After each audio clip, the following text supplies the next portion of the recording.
Are you seeing that change happening in Bangladesh with the interim administration? People are talking about extradition requests too.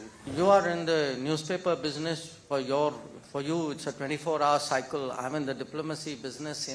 I'm prepared to wait at least a few months for anything to fructify. So I would not be in a hurry to call out situations. For the last 10 years, when we've been talking about neighborhood first, the entire exercise is about making sure that there are so many connections in so many domains which are so indispensable, which are so deep, which are so central to everybody's calculation, that the factors of volatility get relatively diminished.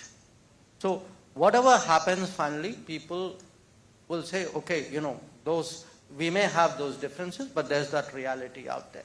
And I think that's good for us. Are you seeing that change happening in Bangladesh with the interim administration? People are talking about extradition requests too. No, look, you are in the newspaper business. For you, it's a 24-hour cycle. I'm in the diplomacy business. For me, I'm prepared to wait at least a few months for anything to fructify. So, I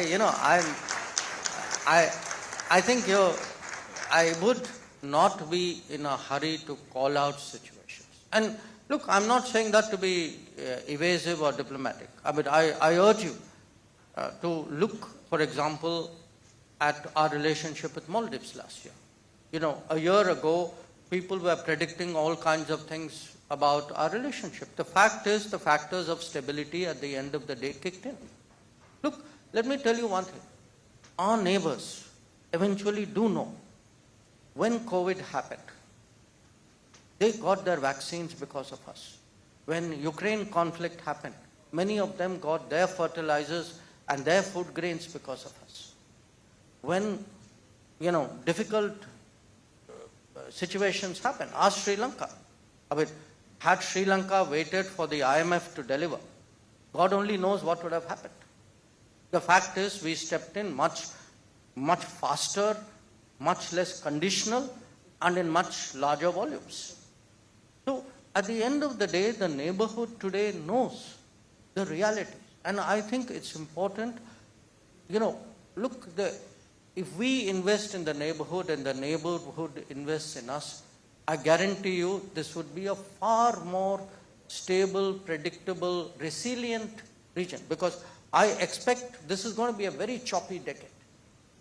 We're going to, because we have two big problems. Don't think that's the end of it. We're still in the first half of the decade. So if you are going to prepare for a very choppy existence, everybody is looking for ways of securing themselves. And these are ways of doing so. So I think they value it as well.